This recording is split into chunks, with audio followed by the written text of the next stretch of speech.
Tinella. Aza makany akafitsony, tongava malaky eo amin'ny magazay Baolay. Baolay, manolotra anao ny vaovao.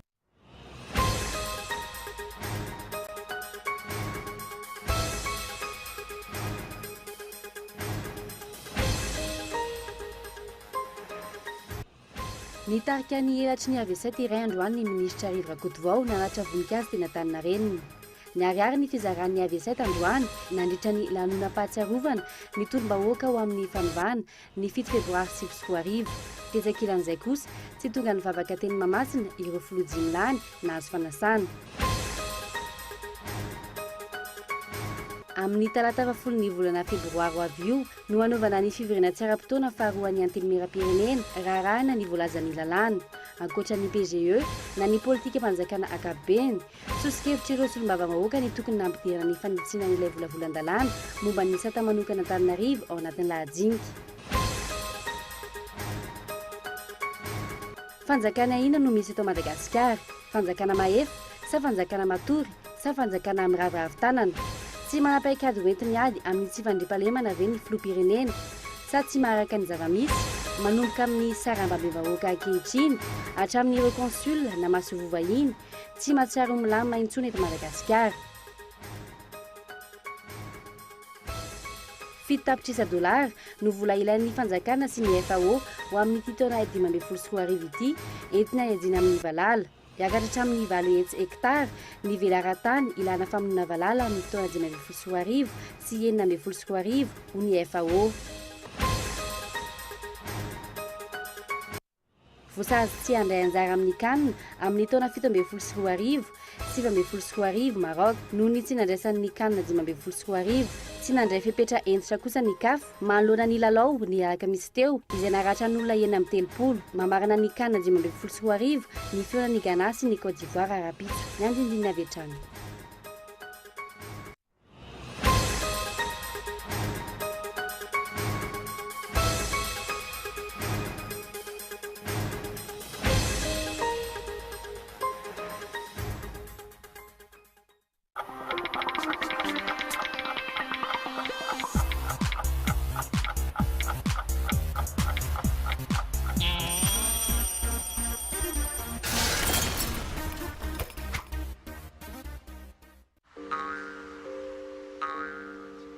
Tanane.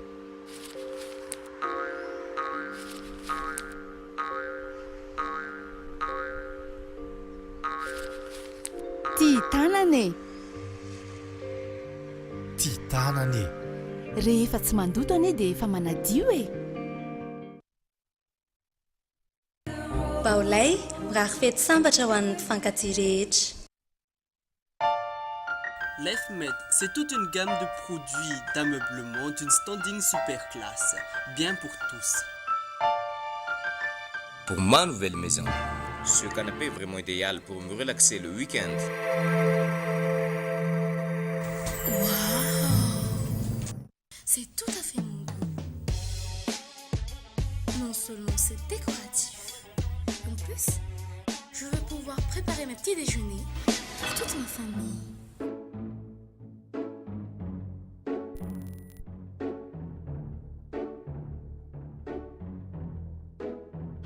Même les enfants rêvent d'être grands. L'EFMED, à nous ça. Ny azo ny vanikolaka, ny taninandrino ny tsara, ny orinasa Madagascar Evolution Immobilier dia vonona ny mefafapoanao izay mikasa hividy tany. Fitsidihana maimaimpona, mampandrisaina anao amin'ny fikarakarana ny taratasy rehetra. Koa raha mila fanazavana fanampiny ianao dia antsoy azy ny ilazana 033 21 099 06 nari 034 14 099 06 22 566 54. Madagascar Évolution Immobilier, un avenir sûr, investir, bâtir pour le futur. Bon ben je vais partir là. Hein. Ok. C'est bon là? Ouais. Pas de bisous? Non, ça va. Rejoignez Annick Beauté, spécialiste en coloration, coiffure d'événements, tissage, coiffure pour hommes, pack mariage. Oh, pas de bisous? Non, ça ira. Voulez-vous être une femme sublime, attrayante et sûre de vous? Mon secret, Annick Beauté. N'hésitez plus, affirmez votre personnalité chez Annick Beauté. Annick Beauté, notre secret.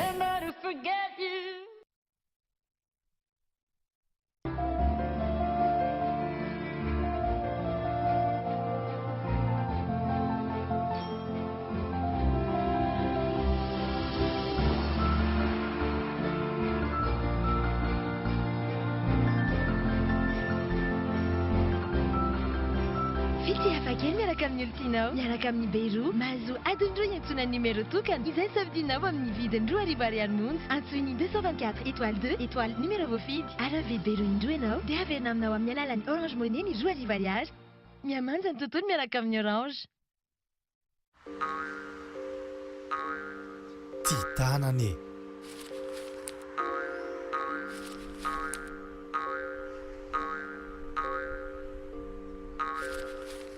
Tia tanany.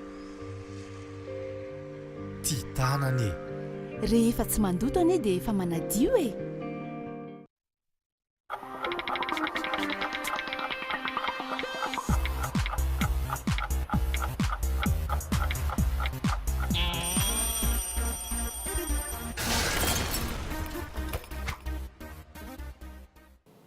Ankasitrana ianao manaraka tsy tapaka ny fahitalavitra ny KOLO TV tonga soa amin'izao fotoana ny fampahalam-baovao izao asaina-panantsana ianao anaraka izany hatramin'ny farany vaovao mikasika ny tsy fandriam-pahalemana fanjakana inona no misy eto Madagasikara, fanjakana mahefa sa fanjakana matory sa fanjakana miraviravin-tanana tsy manapa-kiady ho enti-miady amin'ny tsy fandriam-pahalemana ve ny filoham-pirenena sa tsy maharaka ny zava-misy manomboka amin'ny sarababem-bahoaka ankehitriny ka hatramin'ireo maso ivovahiny tsy mahatsiaro milamina intsony Madagasikara ireo mpitondra fanjakana sisa no mahazo antoka amin'ny resaka fandriam-pahalemana noho izy ireo manana mpiambina manokana matao an-dahatsoratra ho entiny enikajy rakoto manantsoa.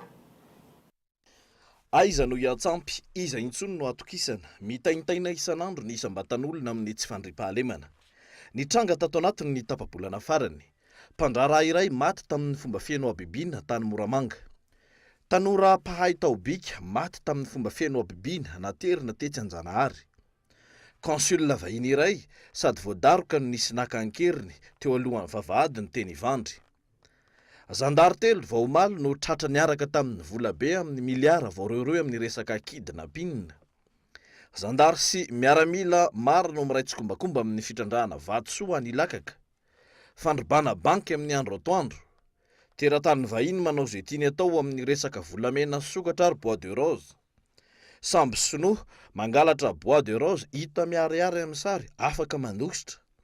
Teratany vahiny voasambotra ambodiomby amin'ny aferamaizina maromaro afaka madiodio sy ny sisa. Lava ny lisitra raha ho tany saina. Saingy mampiorokoditra ny zava-misy. Mampanontany tena hoe inona no ataon'ny fanjakana, inona no tsy ahafahana mandray andraikitra. Telo ny tranga mety isy. Tsy manana politika mazava momba ny fandriam-pahalemana sy ny fiarovana ny vahoaka sy ny fananany ary ny fiarovana ny harem-pirenena ny fitondrana rajonaromampianina. Na tsy mahafehy ny filaminam-bahoaka sy ny fiarovam-pirenena ary miraviravin-tanana ny fanjakana. Na piraitsokombakomba ny fanjakana. Mampametra-panontaniana ny mpanara-baovao. Fanjakana mahefa no eto sa fanjakana marefo sa fanjakana tsy maharo ny vahoaka nintsony. Ny sarababem-bahoaka hatramin'ny maso vovahiny zao no miaina ao anaty fitaintainana. Ireo manam-pahefana manana mpiambina manokana sisa milamindamintsaina. Momba ilay consul nisy nakan-keriny ohatra, na dia manaratsy endrika ny firenena malagasy manoloana izao tontolo zao aza izany, tsy voalohany no nitranga, saingy tsy vitany ny soroka azy. Amin'ny resaka kidinapinina matetika, miverimberina ny fisian'ny manam-boninahitra sy ny mpitandro filaminana voatonontonona, saingy ny mpanendaka sy ny mpangaro-posiany no miditra ponja. Ny raharaha bois de rose, efa herinandro maro no avoaka ny fahampahalalam-baovao, saingy afaka mandositra ihany ny sambo, izay tratra sy hita miariary fa nampiakatra bois de rose tao anatiny. Ndao atao hoe matanjaka ary be vola ny mpanao afera. Fa ny fanjakana nga malemy sa tsy manana fahefana no tsy mahavita na inona, sa inona no ao ambadika ireny rehetra ireny. Aiza ilay culture de résultat nambaran'ny Prime Ministre, sa miandry herintaona tahaka ny gouvernementakolo Roger indray, ary ilaza fa tsy mora ny manao zavatra. Mandra-piandry izany, very fanambola velona ny Valalabe mandry. Androany 7 Febroary 2024 fahatsiarovana tao anatin'ny fahafahambaraka ho an'ny AV7 velona ny tabataba sy ny tsiotsioka teny Antaninarenina nandritry ny fanateram-boninkazo teo amin'ny tsangambaton'ireo martioran'ny Lavo. Naomby ny politika fampizarana ny AV7 ny ariary tamin'ity anio ity fa miady hatrany ny eo anivon'ny AV7 andaniny ireo miaraka amin'ny filoham-pirenena sy ny antoko ny HVM ankilany kosa ireo miaraka amin'ny mapara mipetraka ny fanontaniana iza ny mahazo tombony amin'izao zava-misy izao ary ny fanadidina hoentiny gaeto Andretsilavo. Tamin'ny 7 ora monja roa andefy ny tonga voalohany ny santatra ny fanaterana voninkazo teto Antaninarenina. Tsy tokony atao fialokalofana ny fampihavana-pirenena ho ity Prime Ministre ny tetezamita teo aloha ity. Ny fampihavana-pirenena dia mifototra amin'ny tantarany vahoaka malagasy ary izay no mahatonga anay ny laza amin'ny famohan-kevitra amin'ny toerana sasatsasany fa hoe raha sommet de 5 ny atao ankehitriny dia izay kosa dia mitaona ny vahoaka malagasy anatanteraka ny atao hoe sommet national des citoyens. Tamin'ny 7 ora tonga ny député mapara sy ny elatra iray avy amin'ny AV7 niondrika sy nametraka fehezam-boninkazo teto amin'ny tsangambato ny ireo mahery fo lavo tamin'ny 7 volana Febroary 2024.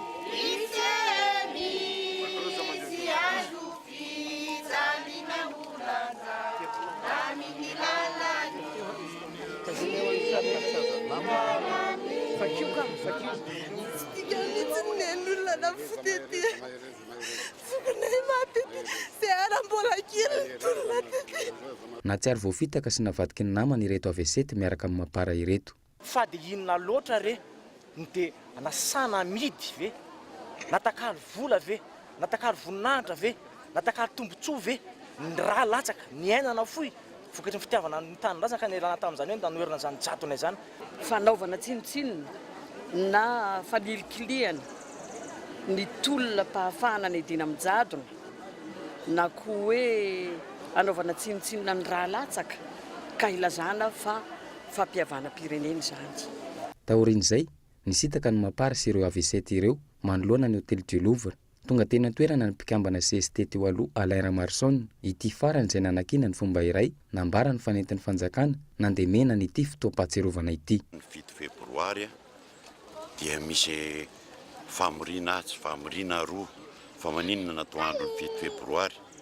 7 Febroary zany misy raha latsaka teto ary indrindra ny zavatra teny hoe ratsy be dia nisy olona tsy hita faty hatramin'izao teto amin'ity toerana ity. Zany tokony tena hoe mena lanja manokana. Ny lamina ny teny Antaninarenina ny tapakandro maraina tamin'ny 12 ora sasany niakatra ny AV7 notariny ministra Rivo Rakotovao sy Paona Jean-Pierre. Ireo AV7 miaraka amin'ny mapara kosa nijanona ny andry azy ireo manoloana ny hôtely du Louvre. Ny aingany siotsika sy ny orakoraka sy ny fifampiampangana ho mpamadika sy voavity vola. Niditra ny tsehatra ny soroka ny mety ho korontana ny miaramila.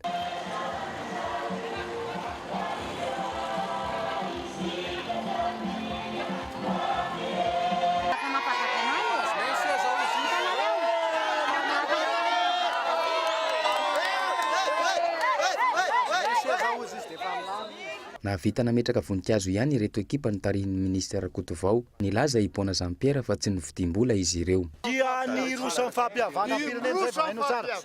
Zao any anazavana azy. Sisy volany ray volana sy tapany. Fotoana fohy mialoha izany, nisy fitakina vola 10,000 ariary.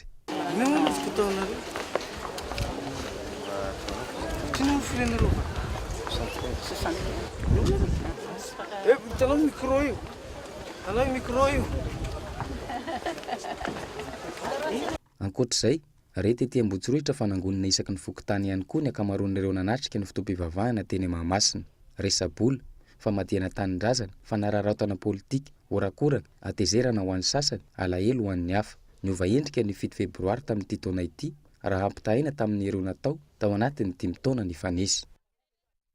Fa tsy tonga nanatrika ny fitaom-pivavahana fa tsy arovana ny andron'ny 7 Febroary tetsy amin'ny lapan'ny fanatanjahantena tetsy Mahamasina androany ireo filoha 10 rahalana azo fanasana tamin'izany.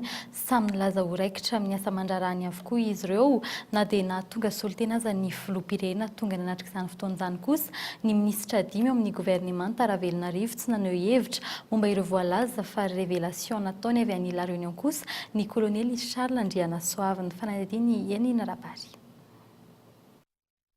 Bangany ny toerana voatokana ho an'ny filoham-pirenena Dimilana azo fanasana anatrika ny fotoam-pivavahana hoety Matsiaro ny 7 Febroary 2024 teto Mahamasina. Minisitra am-perinasa 5 kosa ny tonga. Ny arifenitra ny fahadidianan'ny repoblika rehetra no hita masina andamina ny raharaha rehetra teny Mahamasina androany. Hita ihany koa ravaka sy renty rehetra nanaingiona ny lapa, nanofana ivitoerana manokana ny mpampandroso vahiny, ankoatra ireo ny mpanakanto samihafa. Hita fa tsy ny aveseto no mpikarakara ity fotoam-pivavahana ity fa ny fitondram-panjakana Era Rajonarimampianina. Ny fitondram-panjakana izay nilaza teto fa tsy tokony hiteraka resabe ny fanamariana ny 7 Febroary amin'ny endriny samihafa androany. Mety samy nanana ny toerana, mety manana ny fomba nietrety anaovana an'izy, fa ina moa ny tsarovana androany, olona maty, olona naratra, mitaky fanovana, nietrehitra hoe tadjavatra tsaratsara koa, izay ny tsarovana androany. Zay fomba nanehoana azy samy manana ny heritreriny zany, tsisy olana mihitsy zany, fa ny zavatra ajaina androany dia izay. Ireo olona Matsiaro ny maty, tsika menakavy, Matsiaro ny tonda taketry ireo olona ireo, izay ny tsarovana androany. Ankoatran'izay amiko tsy androany ny resahana. Inona no tsy hanambaran'ny fitondram-panjakana ny aveseto iray tahaka izay nitranga tamin'ny vanim-potoana tetezamita raha toa ka ireo maty tamin'ny 7 Febroary marina no omena lanja amin'ny tranga tahaka izao. Izany mahazo tombony amin'ny fivakivakisan'ny aveseto roa. Isan'ny tazana teny amin'ny lapan'ny fanatanjahantena Mahamasina ihany koa ny Colonel Charles Andrenasoavina. Nandrasana fatratra ny hanamarinany sy hanomezan'ny vaovao mikasika ilay révélation momba ny raharaha 7 Febroary. Révélation hafa indray no nataony androany, nokasaina hovonona ny tena ny tany Jefa. Za moa fa niresaka tamin'izareo ihany koa fa ny tenako anehoaka dérivé-nareo avesety satria naninona vokatry ny filazalazako ny mombamomba anareo no namonona ana tany Tsafa ary saika namoizako ny aiko fa so ihany moa fa Andriamanitra Andriananahary mbola nanomeny zany tombonandro lehibe zany hoa dia mbola isorako ihany koa ny fitondram-panjakana izay namerina eto an-tanindrazana, izay ngamba no azoko ambara teny fohy aminareo. Tsy hita tetsy Mahamasina ny Jeneraly Raoelina sy ireo namany hita maso sy hita sary tao amin'ny lapan'Ambotsirota tamin'ny andro ny 7 ny volana Febroary 2024 ka efa nomen'ny filoha Rajonarimampianina fanamaivanan-tsazy ka navoaka ny fonja. Sikaritra ihany koa fa tsy hita teny Mahamasina ny avy eo anivon'ny FFKM sy ny FFM na dia ny 4F aza ny loha hevitra nitondrana andro fotoana. Tsy nahitana mapara ihany koa teny atoerana na dia iray aza ankoatra ny minisitra Maharanty sy Nday Mananjara. Ny azo antoka dia ny teny ny vola androany tetsy Mahamasina hatreny Antaninarenina. Etsika tolo-tanana ho an'ireo traboana ho azo antoka ve ny fangararany fitsinjaran'ireo fanomezana izay voarainy BNGRC nandritra ny tolo-tanana izay nitanterahina androany. Komity mpanaramaso sy vondrona ny sampandrara samihafa ankoatry ny BNGRC nanankina ny governemanta ny fizarana izany miankina amin'ny karazana vonana azo ireo mponana maritana ny fanomezana tolotra azy ireo. Milaza ihany koa ireo olom-pirenena indray anjara tamin'ity tolo-tanana ity fa tsy fotoana ny fitiavan-tena sy ny ankinafinafina ny voninkazo matratra tahaka izao. Oliva Antriniala. Tsy andrasany ela ny fizarana ireo tolo-tanana voaray androany ho an'ireo traboina aorian'ny fanisana ireo fanomezana voaray rehetra manerana ny nosy. Izara roa izany dia ny ho an'ireo traboina vokatry ny fandalovan'ilay rivo-doza sy ireo miaina ny kerena ny mosaly any atsimo. Ny fanajanany mangarahara no natitra anterin-ireo olon-tsotra nandray anjara tamin'ny tolo-tanana. Mba engany mba andeha amin'ny ara-drariny daholo satria efa mijaly le firenena, mijaly le vahoaka. Jerena tsara le fomba fitsinjarana le don, indrindra fa ny vola zany mba atao tonga any amin'le toerana lavitra tsy tratry ny tômôbilina reny, fa reny tena mila anazy. Tsy ny BNGRC irery no hitantana ny fitsinjarana ireo fanomezana voaray, efa misy ny komity mpanaramaso nanakina ny fanjakana izany. Isan'ireo tazana teny an-toerana ny avy ao amin'ny zandarmarim-pirenena. Rehefa avy mameno taratasy raketana ny fanomezana omeny ny olon-tsotra tsirairay na ireo vondron'olona na rafitra no raketina avy hatrany anaty solosaina izany ary naseho miharihary teo amin'ny efitrano nandraisana ireo fanomezana. Misy an'ilay comité de suivi mixte zay composé ny entité maromaro ao miaraka amin'ny BNGRC anao le fitsinjarana ary fitsinjara azy ara-drariny ara-paritra araky ny le nature-ny sinistre teo le vola rehefa vita ny comptabilisation io dia mbola mitohy amin'le les réponses d'urgence ataon'ny BNGRC ihany nanaovana an'io ohatra ny hoe avadika vivre io misy ara teo rehefa mitereny toera tsy tratra reny dia mety vola koa no alefa Na izany azy androany ihany ny olom-pirenena no afaka nahita ny anaran'izy ireo. Andrasana kosa ny famoahana ny lisitra ireo nanome vola sy ny fitaovana samihafa. Ifantoka bebe kokoa amin'ireo faritra miainan'ny kere ireo sakafo voaray.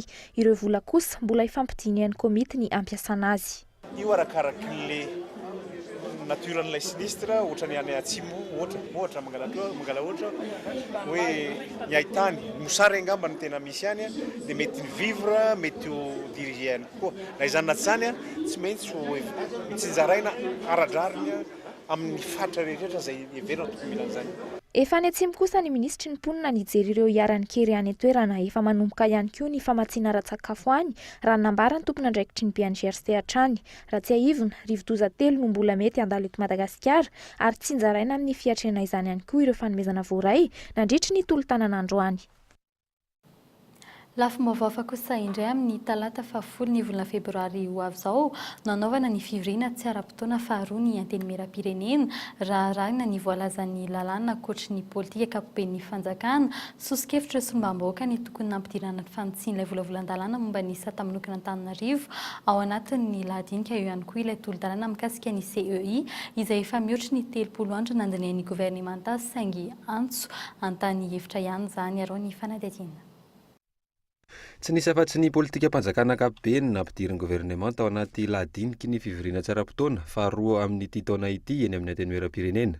Tapaka tamin'ny filakevitry ny ministra Omaly fa ataony talata 10 ny volana Febroary izao izany fivoriana izany. Tsy maintsy hotratrarina ny fetra voalazan'ny linalàna hoy ny Premier Ministra Omaly. Za zao mbola tsy ampy 30 andro fa amin'ny 14 février dia avy ny 30 andro 14 février à 23h30 dia tsika olo manara-dalàna dia tsy maintsy ao anatin'ny fanarahadalàna zay zany miprezentena ny programa eny amin'ny assemblée. Maromaro anefa ireo lalàna tokony atao lara-pamiaina amin'izao fivoriana tsy ara-potoana eny amin'ny antenimieram-pirenena izao raha ny hevitry ny avy eo amin'ireo solombavam-bahoaka. Ohatra iray, ilaina ny lalàna momba ny CEI izay efa tapitra tamin'ny faha 24 ny volana janoary teo ny 30 andro tokony nandinian'ny governemanta azy. Lalàna izay tokony anovan'ny kajy rehetra momba ny senita ankehitriny raha ny lanin'ireo solombavam-bahoaka izany. Ny senita izay efa tsy araky ny lalàna intsony ny fijoroana ankehitriny. Sosikevitra avy amin'ireo solombavam-bahoaka ihany koa ny tokony nampidirana anaty lahadinika ny fanitsiana ilay tolo-dalàna momba ny sata manokana Antananarivo. Fa sosikevitra ihany ny azonay omena araky ny teneniko teo hoe ny filan-kevitry ministra manapaka an'iny. Raha ny sosikevitra zao ohatra anankiray hoe hita ary tsapa teo fa tsy nety le lalàna momba ny décentralisation iny momba ny sata feana Antananarivo, sata manokana feana Antananarivo. Raha raisina amin'ny hoe niova ny gouvernement marina fa tsy niova ministry ny atitany sy ny fitsinjaram-pahefana fa afaka asiana fanitsiana sy fanovana kely ireny lara-pahamehana zany satria iankinan'ny fiainam-pirenena zany zavatra zany. Fiainana voalohany eo amin'ny Premier Ministra sy ny antenimieram-pirenena dia efa fandikan-dalàna sahady. Tsy voaja ny voalazan'ny lalàna ny amin'ny tokony hamerenan'ny governemanta ny tolo-dalàna noraisin'izy ireo 30 andro aorian'ny nialany teny amin'ny antenimieram-pirenena. Mbola anginaka tsy lohabava ihany ve ny HCC manoloana izao tranga rehetra izao. Vaovao mikasika ny toetry ny andro tany amin'ny 80 kilometatra ndrefa ny toliara nisy ny fohy be ilay rivo-doza fondi ny maraina teo mitondra orana betsaka sy tafio-drivotra mahatratratra any amin'ny 10 kilometatra isan'ora any amin'ireo faritra manakaiky ny fohy be ny fanampanazavana hoentin'ny teknisiana avy anivo ny meteo tamin'ny alalan'ny Antsoatarby. Fondi zany me manalavitra tsikelikely miataka morontsiraka atsimo andrefa ny nosy iny. Dia any amin'ny 570 kilometatra atsimo andrefa ny toliara misy foibeny izany tamin'ny telo teo. Mbola mipetraka ihany le mbola tsisy miova reny le alerta rehetrarehetra lancé reny zany. Roa andro zany efa dépression extratropicale no mitovana ihany fa tsy misy fiantraikany eto amintsika. Miverina andro fahazaraka tsotra indray. Ankoatran'ny ary amin'ny faritra avaratra atsinanan'ny nosy ary no misy andian-drahona toetra indray amin'iny afaka 2 andro eo dia somary bebe kely ny orana ny faritra iny. Zany hoe faritany nantsiranana ray manontolo any amin'ny 10, 11, 12. Fa mahatratra efa-jato amin'izao fotoan'izao ireo sekoly manerana nosy simba vokatry ny fandalovan'ny rivo-doza sy ny andro ratsy raika amin'ny telopolo izany ho an'ny faritra Analamanga tsy maintsy fitaina ny fandaharam-pianarana ho ny talentin-tsekoly araky ny toromarika voaray avy amin'ny ministeran'ny fanabeazam-pirenena indrindra fa ho an'ireo anala ny fanadina-panjakana mbola miandry ary iankina amin'ny volo am-pelatana kosa ny fanarenana tao ho ny minisitra tompon'andraikitra fanadihadiana Gaëtan Andretsilavo. Efa ho iray volana ny fahatapahan'ny fianarana ho an'ny ankamaroan'ireo EPP raika amin'ny telopolo simba sy dibo-drano sy andraisana traboiny eto Analamanga. Eto an-drenivohitra iray amin'izany ny EPP Nivandry mianatra 4 andro dia mijanona herinandro tahaka izany hatrany ny zava-misy. Erikerika amin'itoy dia mampiakatra ny rano. Ny tena raharaha sady traboina ny sekoly no traboina ihany koa ny ankamaroan'ireo ray aman-dreny mampianajanaka amin'ity sekolim-panjakana ity. Tena movan'izay aloha dia tena tsy arak'ilay question satria ansavitaka be mihitsy. Indraindray fotsiny izy zao vao mianatra lesona. Dia manahy ihany tegna fa zany hoe lesy fahampiagna dia sy maintsy zay. Tiako ny EPP dia même grève koa mitiky mbola sy nirekritegna ty ireo dia indray mianatra indray sy mianatra. Tsy dia mampianatra firy. Indray ao anatin'ny herinandro miteny. Indray tapatapaka foana zany ny EPP amin'izao. Ohatra amin'izany ny teny Nosy Zato Andrevana, Ivandry ary Antanimbarinandriana. Tsy maintsy manao ratrapazy ny mpampianatra hoe ny talentin-tsekoly raha nanontaniana ny fandaharam-pianarana ho an'ireo anala fanadinam-panjakana. Le hoe misy fiantraikany aloha mety isy fiantraikany ihany kanefa amin'ny kilasy d'examen-ny mpianatra dia tsy maintsy miezaka ilay mpampianatra zany manao ratrapazy kely na manenjika kely zany le programma teo amin'le fiatoana kely. Tsy misy vola namboaran'ireo sekoly simba ireo amin'ny ministera raha ny fanazavany ny ministra tompon'andraikitra. Na izany azy, ezahana ny anarana izany amin'ity taona ity. Momban'ny sekoly izay voan'ny fahasombana tamin'ity rivo-doza sy andro ratsy anisan'ity volana ity dia eo amin'ny 300 salles de classe 345 ny tena marimarina koa salle de classe zao ny voakitika dia ezahana ny amerina an'izany amin'irony araky ny toebilatsika amin'ity taona ity sy amin'ny herintaona raha ohatra ka tsy maraka ny toebilatsika. Miandry aloha izany ny zana-bahoaka, tsy mbola misy daty mazava hanombohan'ny asa. Raha ny tatitra voaray avy eo anivon'ny PNGRC kosa, miisa efa-jato ny sekoly simba sy dibo-drano tahaka izao manerana ny nosy ary sarambabem-bahoaka hatrany amin'ny 9 sy 3 hetsy no voakasika izany. Faraky ny fanarahinao tany anatin'ireo lohatenim-baovao $7 ny vola ilain'ny fanjakana sy ny FAO ho amin'ity taona 2024 ity hoentina iadina amin'ny valala mitombo ary manaranaka intelo na in-4 isa-taona ny valala iray raha toa ka afaka mitombo avo efatreny ny valala isaky ny taranaka valala iray amin'ny 4 hektara mahatratratra amin'ny 9 sy 1 hektara zany any amin'ny volana May ary mety hatratratra any amin'ny 7 hektara amin'ny topa aminombalala 2024 sy 2024 maro ny voka-dratsy ateraky ny tsy fitohizan'ny famonoana valala eto Madagasikara raha ny fanazavana azo ka isan'izany ny tsy fanjariana ara-tsakafo fanampanazavana. Vokatra mety aterak'izay dia inona? Ao anatin'io zany dia hisy fahaverezana vokatra izay ataon'ny tatsaha mpiara-monina amintsika. Ao anatin'ny fahaverezam-bokatra ao anatin'izay ihany fiainan'ny vokabary, vokatra katsaka, ny vokatra fary ary ireo karazam-pambolena rehetra ambolena any amin'ny faritra atsimo sy amin'ny faritra andrefan'ny Madagasikara iny ao anatin'izany ny sorko. Izay ny zavatra mety hitranga. Rehefa miaina moa ny vokatra dia ilay fanjariana ara-tsakafo izay matematesantsika menakavy amin'ny teny izao dia ho tsisy intsony. Fanadihadiana mikasika ny kolikoly tsy mbola nisy tonga eny amin'ny fitsarana ny vokatry ny fanadihadiana izay notanterahiny Bianco momba ireo rahagoavana eto amin'ny firenena mikasika izay kolikoly izay isan'izany ny fanadihadiana eo anivon'ny orinasa Jirama, Bois de Rose sy ny teny anivon'ny antenimieram-pirenena. Tsy mbola fantatra ihany koa ny anarana sy isan'ireo voapanga tamin'izany na tamin'ny fanaovana kolikoly na ireo mpiara piraitsy-komakomba aminy. Afaka iray volana kosa vao hivoaka ny tatitra ofisialy avy amin'ireo solitena ny firenena mikambana momba ny fanaraha-maso ny fampiarana lalina eto amin'ny Madagasikara. Ireto faran'izay nanao ny fanadihadiana teto amintsika nandritry ny herinandro hatreto. Tsy mbola nisy anarana voatonona ho nanao kolikoly avo lenta na paray tsokombakomba taminy, tsy mbola nisy ihany koa ny voasazy miandry ny fanateran'ny biongon taratasy eny anivon'ny fitsarana avokoa ireo rehetra ireo. Fanampanazavana.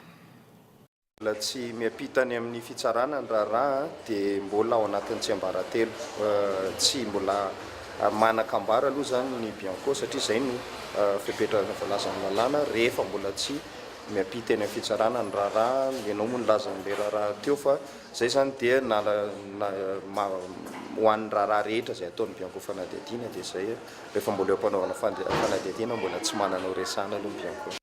Ny farana omaly moa ny fanadihadiana izay notanterahiny ny solitena avy amin'ny firenena mikambana teto Madagasikara izay niarahana tamin'ny sampana mahaloetena miady amin'ny kolikolina ny bianco amin'ny fiandohan'ny volana jona kosa vao hoentina ny Vienne ny vokatra ofisialy momba ny tombanezaka izay natao.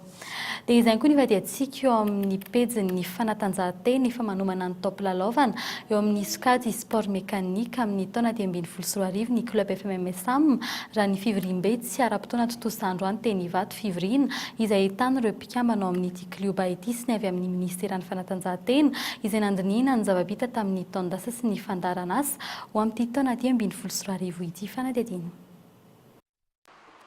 Totosan'io Tetsivato ny fianana voalohan'ny club FMMSAM.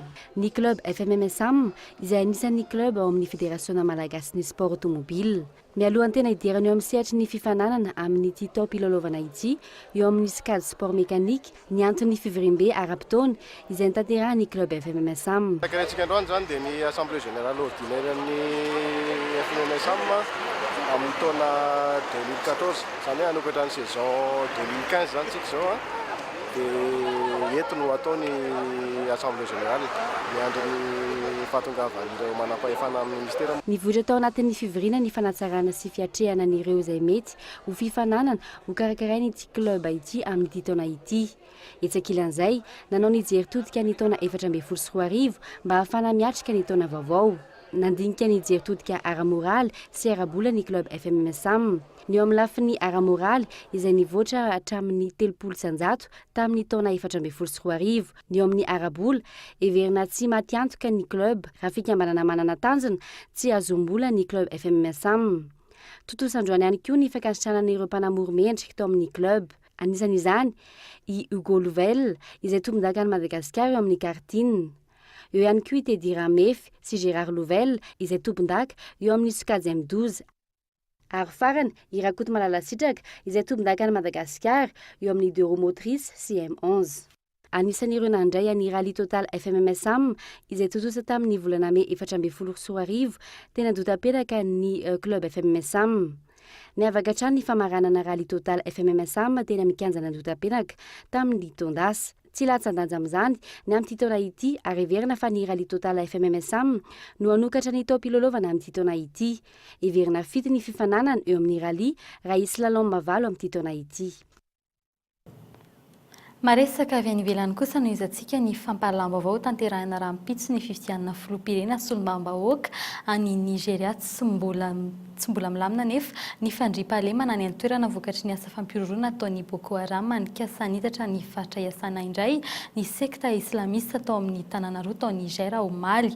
Vokatry ny fifandonana teo amin'ny Boko Haram sy ny tafika Tchadiana sy Nigeriana, olon'ny Boko Haram 7 miaramila 4 ary sivily iray no maty. Mbola mandinika nisotry ny toetra rano komity amin'ny fantanterana na tsy ny fifidianana any an-toerana raha mitohatra ny fampelezan-kevitra ireo kandida amin'izao fotoana izao. Fa mbola amin'izay maresaka iraisam-pirenena izay hatrany sazy entitra avy amin'ny Confédération africaine ho an'ny baolina kitra no miandry ny Maroc noho ny tsy fandraisan'ny anjara tamin'ny CAN 2024. Tsy nisy fepetra manokana kosa momba ny sazin'ny Guinée Équatoriale raha iverena anjava-nisy olona eny amin'ny 30 naratra nandritry ny lalao ny alakamisy farany teo. Fanadihadiana amin'ny sarin'ny France 24.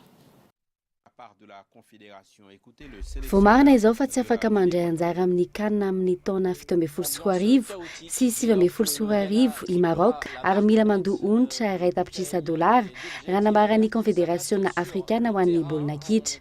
mariana fanandany andrayany kanina tamin'ity taona ity Maroka noho ny fiparitahan'ny aretina Ebola raha entitra ny sazy niatra tamin'ny Maroka tsy nandray fepetra manokana kosa ny CAF na ny Confédération africaine ho an'ny baolina kitra momba ny Guinée équatoriale manoloana ny trangany iseho tamin'ny alakamisy lasa teo eny amin'ny 30 no naratra nandritra ny fionan'ny Ghana sy ny Guinée équatoriale.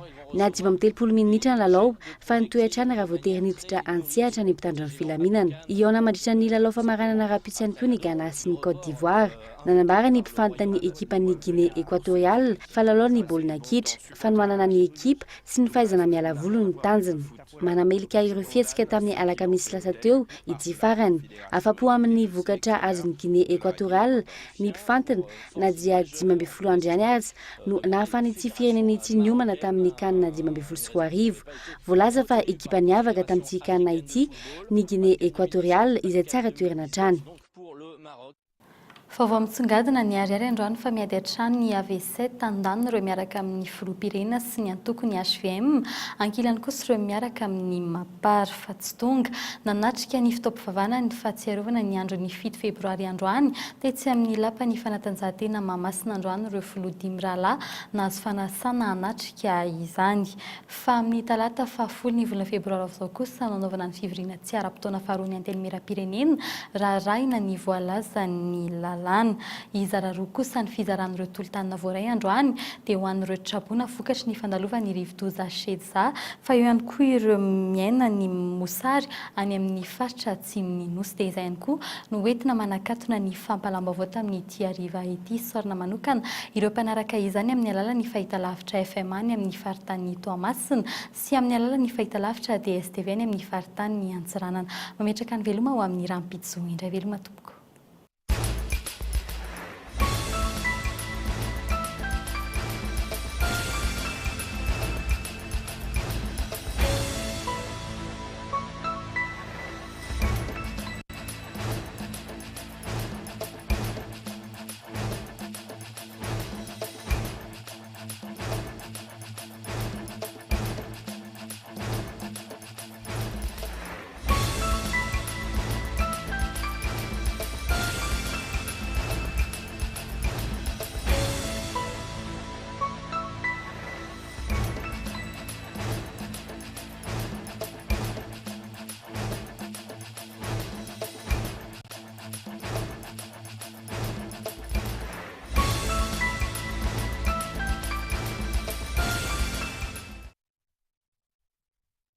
Tinella aza makany akafitsony tongava malaky eo amin'ny magazay baolay lay nanolotra anao teo ny vaovao